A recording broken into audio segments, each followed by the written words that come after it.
Hey, Steve Noble Moto. We got our 2012 883 iron up here on the lift today. And what we're going to do is we're going to put some fork seals in it.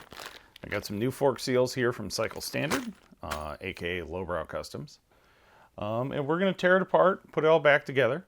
Now, this bike does not actually have leaky fork seals yet. However, it's got 20-some thousand miles on it. It's about 14 years old. They're going to go pretty soon. And riding season here in Cleveland is winding down, so now's a great time to do all those more in-depth projects. So what we're going to do is we're going to lift the front end of the bike up. We're going to take the front wheel off, take the brake caliper off, take the front fender off, then we'll pull the forks out of there, disassemble, clean them, reassemble them with new fork seals and new fork oil. Now regarding oil and lubricants and cleaning products, Mark Young of Clovis Lubricants reached out to me recently, and he wanted me to give some Amsoil products a try. So, got some shock therapy, got some 10-weight Amsoil fork oil that we're going to put in this thing. And Amsoil also carries other things beyond oil, apparently, as I just learned. So they have some brake and parts cleaner. So we're going to use this to blast the valve body clean. That'd be the valve body inside the fork. So we're going to blast that thing clean before we reassemble it. And to make sure everything slides in and out properly, we have Amsoil Metal Protector. So, lubricates, frees rusty parts, protects against corrosion, displaces moisture. Cool. So, we're going to give all these things a day in court. We're going to see how they work. And of course, see how the bike rides afterwards.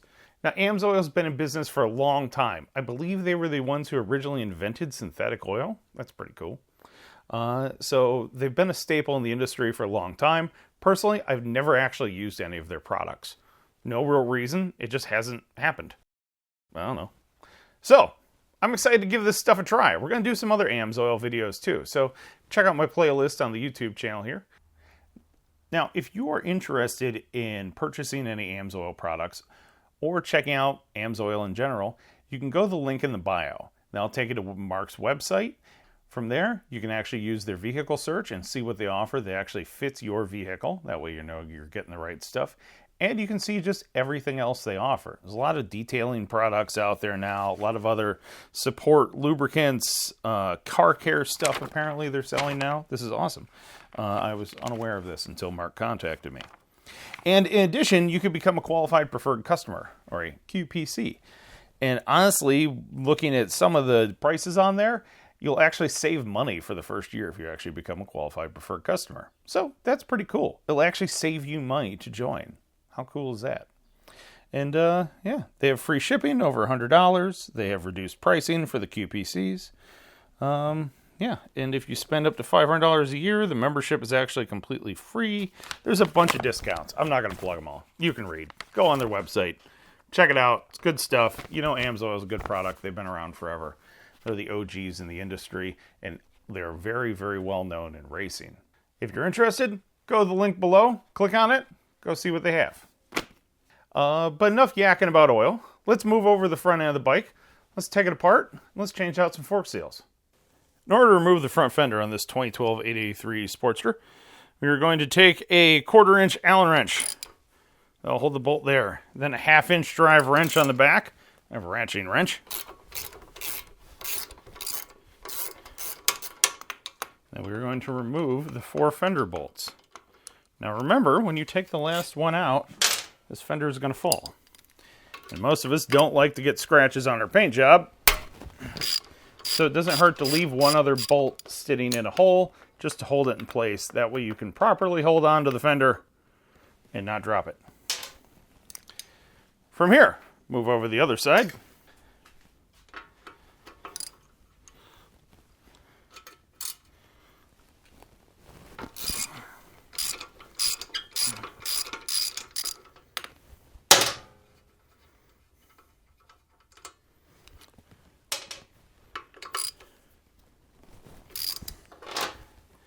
And you can remove these 2 bolts. Same scenario.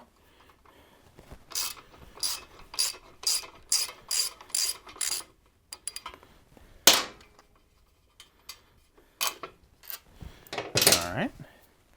Now, slide that bolt out of there just like so. Carefully lift your fender up Slide it forward just like that. Put it in a safe location. To remove your brake caliper, you have these 12-point bolts on there. It's going to take a 10mm 12-point socket. Means there's 12 points in there versus a 6-point socket. Yes, I said 10mm. That's metric. The brakes are made by Brembo, an Italian company. But break both of them free.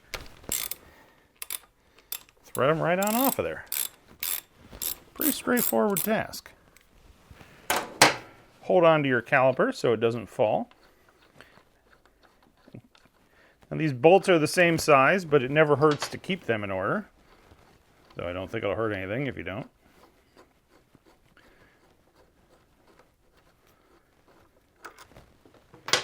Slide it right on out of there. Ding! That's how you take your brake caliper off.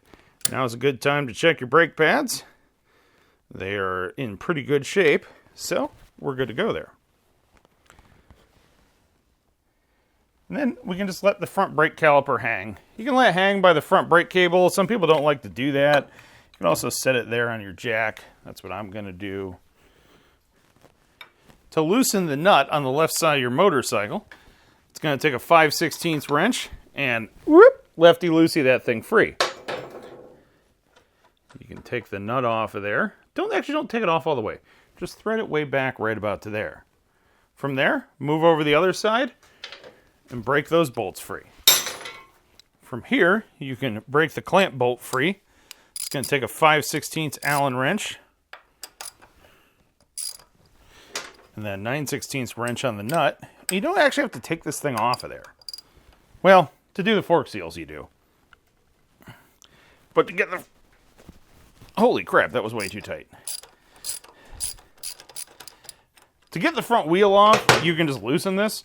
But we're going to take it all the way off of there because we have to get up in here to change the fork seals out. So slide that off of there. Put all your hardware back on your bolt so you can keep track of it. Now that this nut is free, the hardware on the other side's free, you can tap the axle out. You really should use a soft face mallet. If you don't have one, put something soft there like a piece of wood. You don't need a hammer this big. I just have one this big. Once it's loose, once it moves back in there a little bit, you can thread the nut off. You do that to ensure you don't damage the threads on the end of this shaft. Now, this part is very important to pay attention to detail. Because you have a washer in here, you have a spacer here, and you have a spacer on the other side. And all those need to go back on in the same order. So, slide the axle out the rest of the way. Set the axle in clean location. Then roll the wheel back and be ready to catch both those washers, those spacers. Dun dun. Then we're going to install those onto the front axle in order. Take this washer there, install that in order, thread the nut on. That way everything is still in order when we go to put it back on the motorcycle. Set this in a clean location.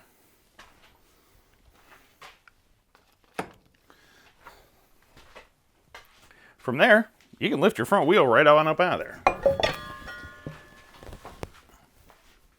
To remove your forks, you're going to want to remove these two bolts here, and then you'll be able to slide the fork on out of there. However, before you do that, my advice is break this top bolt free, then crack the cap bolt free. That way you're still using the bike and everything to hold on to the fork while you break this top free. You can, if you've already taken them out, you can use like a leather strap wrench or a nylon strap wrench, and that'll help hold it in place, but it's way easier using the bike itself as a vise. So, take your T45 Torx bit, break those free. Take your 1 3/8 wrench,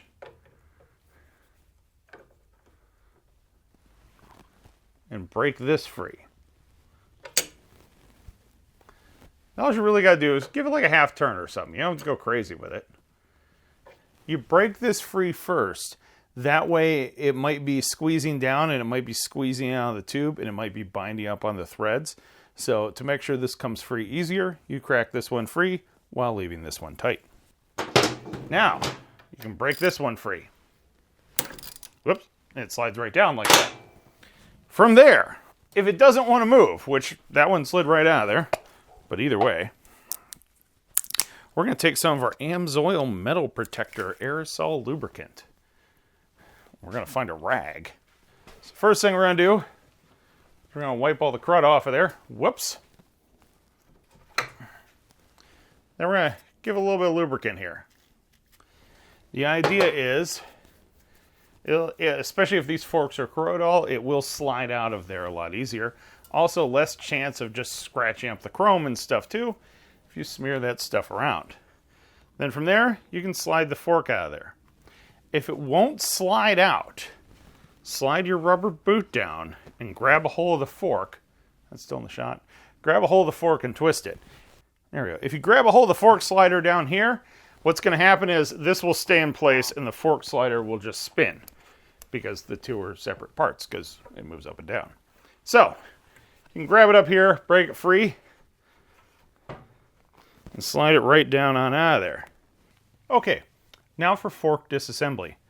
If you have an impact for this, it's going to be really handy. You don't really need to torque anything, but you need some speed to zip the screw out of the bottom of the valve body. So, where we're sitting at right now, the cap is still on here, but it is crack free. I'm doing that way the fork spring still holds tension against the fork body. Because in the bottom here, which you probably can't see, there is a Allen screw. And that takes a 6mm Allen, or socket head cap screw if you want to get picky about it. Allen's technically a brand name. But either way, set your impact to lefty-loosey. Slide that up in there. When it drops into place, give it a little bump with the impact. Boom. Bolt falls out. Be ready. When you do this, fork oil's coming out. And I can't tell you how many times I've done this and had fork oil go in my shoes. And it stinks. I know it only looks like a tiny little dribble. And you're like, there's not that much in there. Oh, yeah. Oh, there's more in there. There's always more in there. From here, we're just going to let it drain, actually, for a few minutes. So we're just going to sit down there while it drains on out. I'm going to take the top cap and spin it the rest of the way off.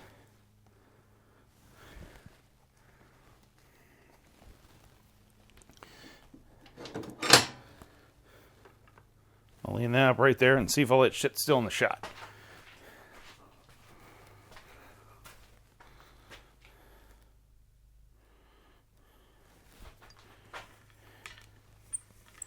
Dee-dee-dee-lee-lee-dee-dee.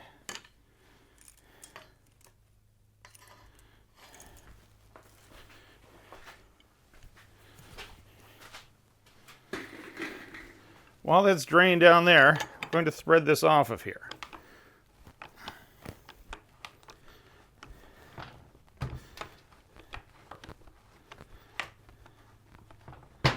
Okay. This spring is under pressure. You can have a couple ways of doing this. You can, I'm going to sit down here and put my head in this shot.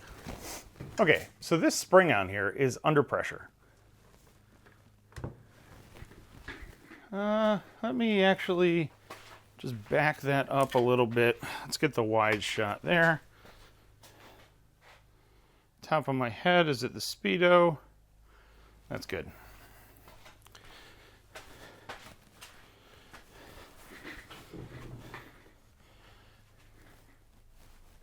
Okay. Now that the fork oil is draining, we're going to wrench this off of here. But this fork is under pressure. There's spring pressure on this thing right now. So you've got a couple options. You can get the fork compressor tool thing that, pushes down on the cap as you wrench it out of there. If it's a heavy bike, you might want to slide the fork back in the clamps and actually climb up on the bike, and then you can put the socket on the top of it and lean on it and lefty-loosey that cap off of there. But I've got some mass to me, as you may have noticed. I'm a fan of the carbs. So I'm just going to lean on it and lefty-loosey this cap off of here. Now, when I put this back together, I'm going to have to put it back in the bike before I recompress the spring, because I'm not that strong. But you can just take this thing, push down on it, And you want to push down on it because you want to save the threads inside the fork. If I just let this thing spin and let the spring shoot out of here, it'll make great content. But it could strip out the threads inside the fork tube, and then I have to buy a new fork tube. Those are like $300, $400 for a pair. So, don't do that. Lean on this sucker. Boom, just like that. And even popped out a little bit. Hopefully it didn't damage the threads. Kind of caught me a little off guard. Usually you can feel it. Either way, fork oil's drain faster. Be careful not to shove this thing down or fork oil will shoot up in your face. So you should probably be wearing eye protection. Take your spacer out of there. Set that in a clean location. Cover this a little bit. Slide your fork down. That's going to get you to this top washer right there. And then the spring here. Now this spring is going to look a little different than yours because it's an aftermarket spring. And I highly recommend you upgrade your Sportster fork springs. Stock ones are terrible. Functional, but they ride like crap. So take your fork here.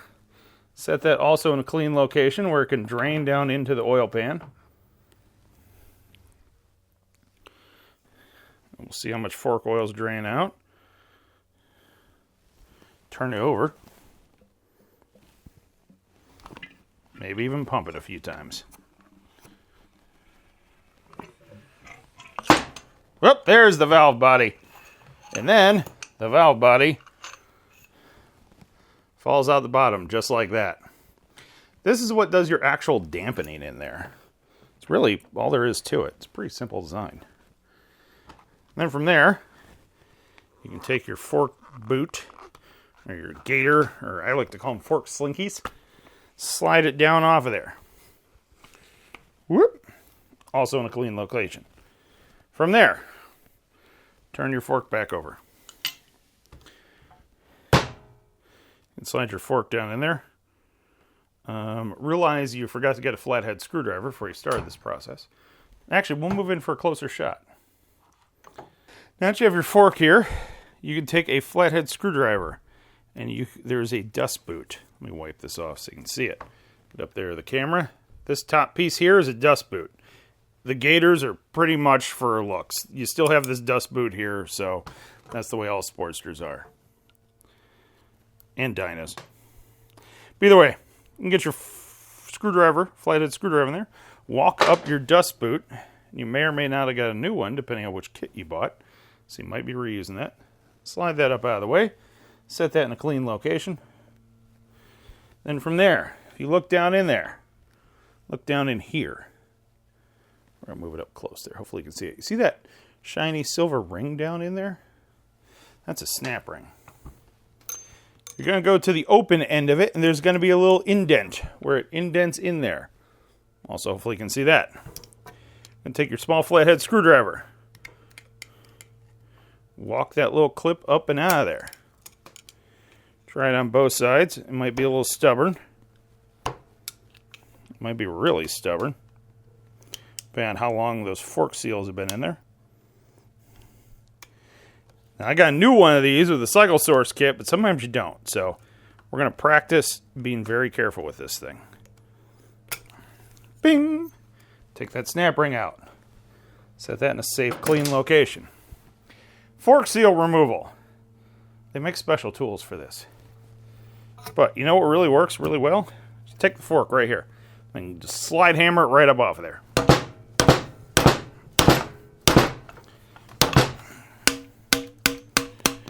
Whoop, there we go. So from here,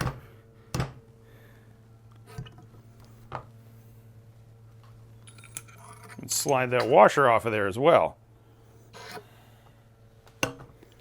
Slide it apart. Whoops. Just like that, knock everything over and make a giant mess. Woo! Make a giant mess is my greatest skill. And here is your fork, right just like that. Now's a good time to check out your slider bushings. They should have like some Teflon or weird coating on there that causes cancer in the state of California. Even slide this Teflon ring up off of there, or whatever this ring is coated in. We'll wipe it clean. I can tell you right now it looks pretty good, so We're going to slide it back down in place just to keep track of it. So those right there. Now I got a clean spot on my workbench where we can lay this stuff out, wipe all the oil off, then take our Amsoil brake clean / parts cleaner, give it a good bath, get everything nice and super clean. Then we can start reassembly. All right. So now we have all the forks disassembled. We want to clean them off. Clean off all this old residue and any, any old fork oil and stuff that's on there. So we got our Amsoil brake and parts cleaner. Professional strength. Ooh.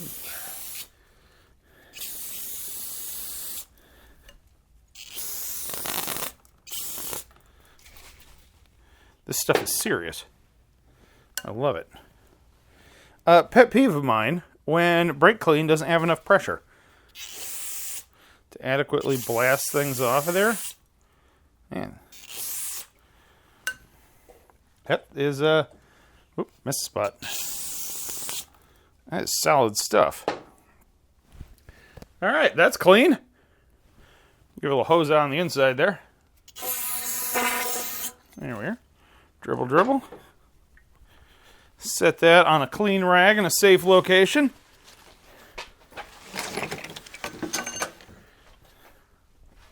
Make sure you wear eye protection when using chemicals, especially aerosol chemicals.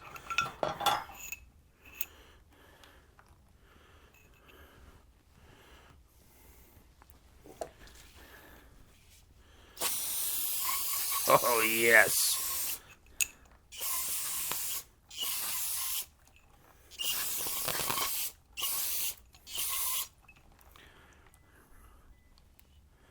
Man, that stuff really works.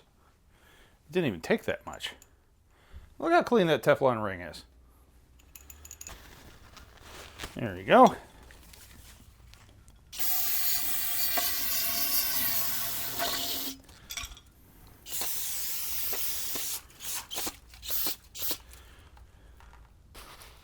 Everything is nice and clean. So, wait for all the brake clean to dry off of there. Then we can start reassembly. Whoops. Nope, not yet. Let's clean out this little bushing here. This goes on the bottom of the valve body. Okay, so when reassembling, this piece goes on the bottom of the valve body, then the valve body drops through the fork. Let me demonstrate. Valve body, fork.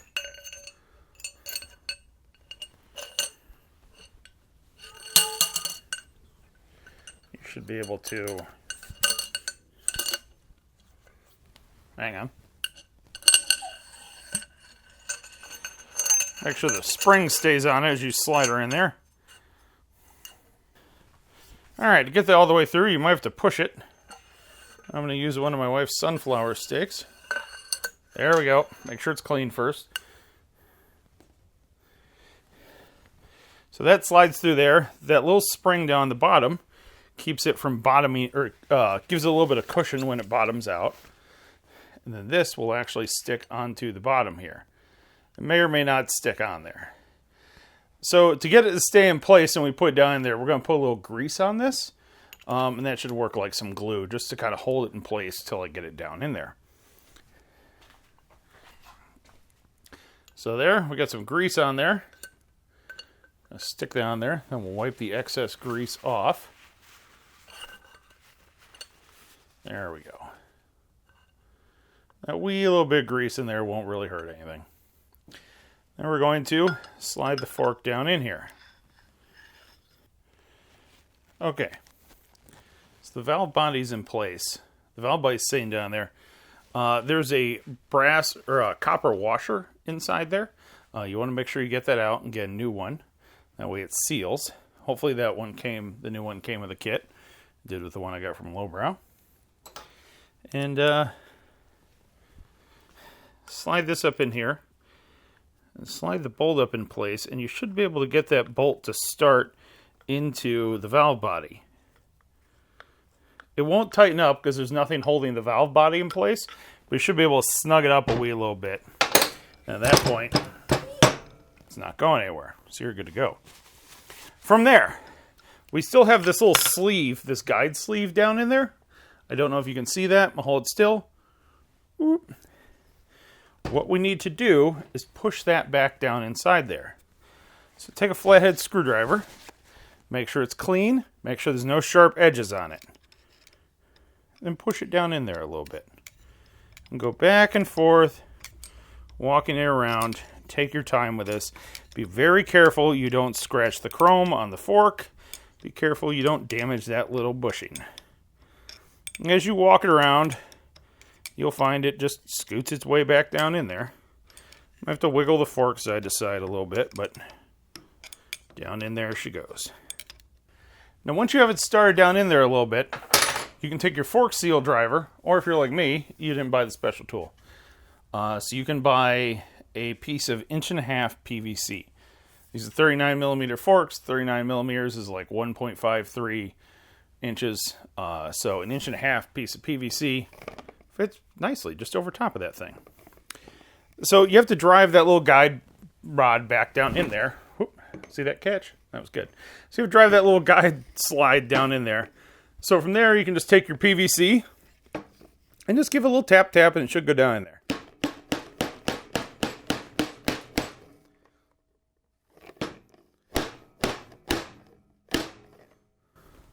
Ta-da!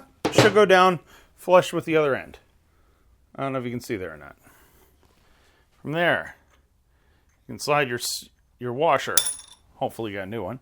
Slide that one down on there. Then you can take your fork seal. Now this is a lip seal, so there's a clearance, an opening on the back of this on one side, and then the other side there's less of an opening, or you're going to be able to see that little spring.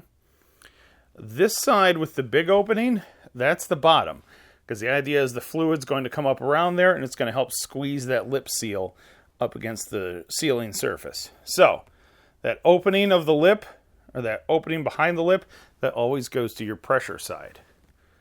So you should be able to walk that on there. Do not force this. You do not want to nick that seal. One little nick and the whole thing is going to go out 1,000 miles and annoy you. Slide it right down on there. I like to get these started in here with my thumbs. Then you have to drive it down there. Some people will slide the fork out and wrap a bunch of electrical tape on there. Technically that will work. However, I don't like to do that because that means that tape is hitting that very edge of the lip seal, and I feel like that's too close for seal damage. So spend the $4. We can spend the more money and buy the special tool, or spend the $4, get the piece of PVC, slide her down on there. You should be able to just smush it down into place. If it doesn't go, give it a little tap with a hammer, and should drive right in there. Once it's down in there to the point where you can see that snap ring groove, you can take your new snap ring and squeeze it down in there. You might be able to do this with your fingers. You might have to use a pair of pliers. No judgment either way.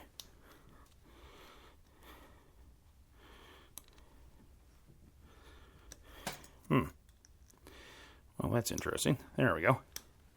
And just walk that snap ring all the way around till it goes down in there. And once it's started, you can take your flathead screwdriver there, snap it in place. God, I hope all that was in the shot. Barely. We'll make it happen.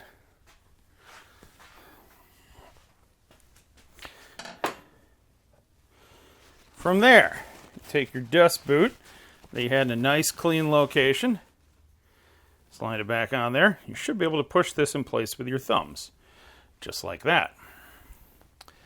From there, you can slide your spring back in, put your washer in, your preload spacer, and you can start the cap on. But you'll probably have to put it back into the triple trees to compress the spring down.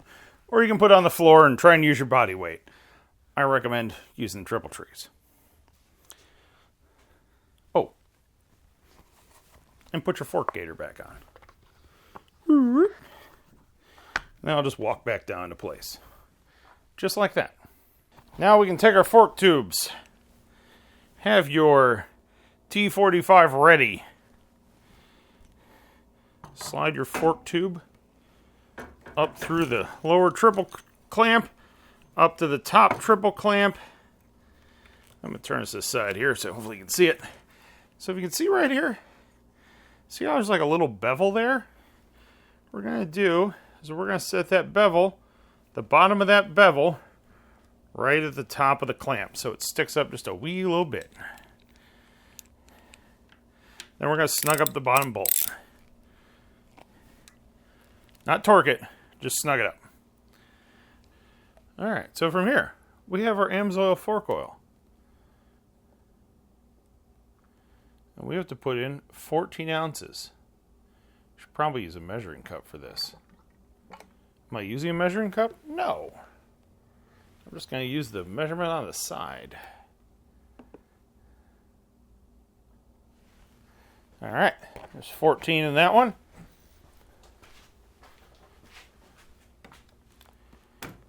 We're going to go with 14 in this one. Now from there, we can reinstall the springs into each side. So once the fork springs are in, I can put the washer back in there, put the preload spacer back in there. Install the new O-ring onto my fork cap. Whoop. Then I will push it down on there with a socket and tighten it all up. To remove your handlebars, throw a rag over your tank. Go around, break your bolts free. But remember, especially when you do those last two, hold on to your handlebars.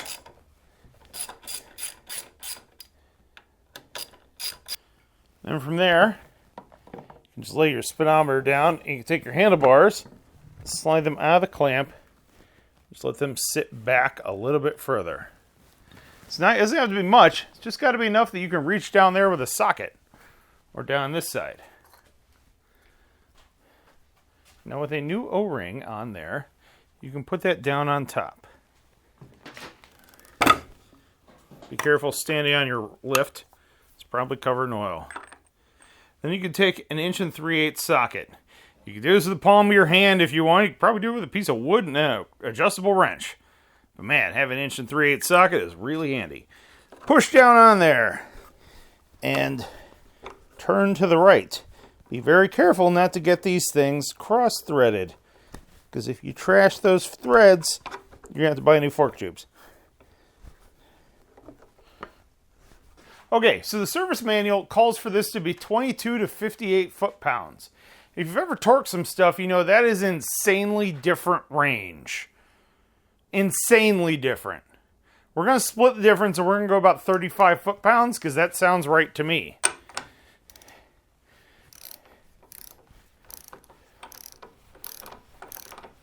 $55 is way too much. Probably should actually just be going, well, we'll go with 35.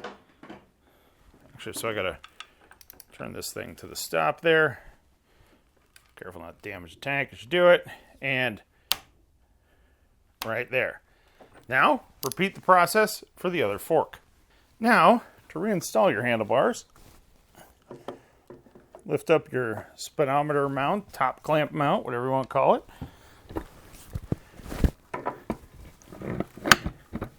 Put your handlebars back in there. Make sure they are centered. You can usually do that by eyeing up the knurled mark. This is going to have to be a hole. And then get one of the bolts started in there.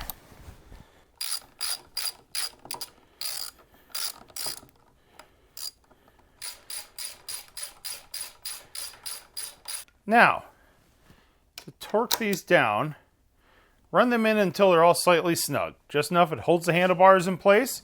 You can check side to side location, all that jazz. Then torque these down.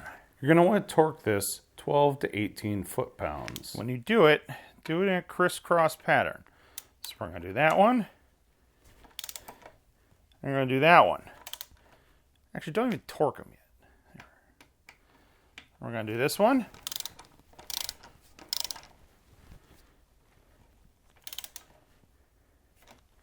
And then this one. And you have to make sure you run these down evenly.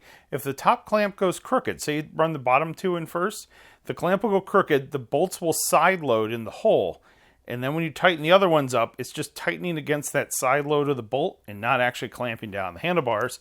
And then your bars move, generally at the worst possible time, probably while going down the road. Now that the fork pressure is up on these bolts, or the spring pressure, you can now torque these down. You're going to want to torque this 12 to 18 foot-pounds. You might have to hold the axle shaft. I forgot about that part. So here, we're going to hold the axle shaft. There we go. Take your T45 Torx bit and torque each one of these clamp bolts down. You're going to want to tighten these fork pinch bolts to 30 to 35 foot-pounds.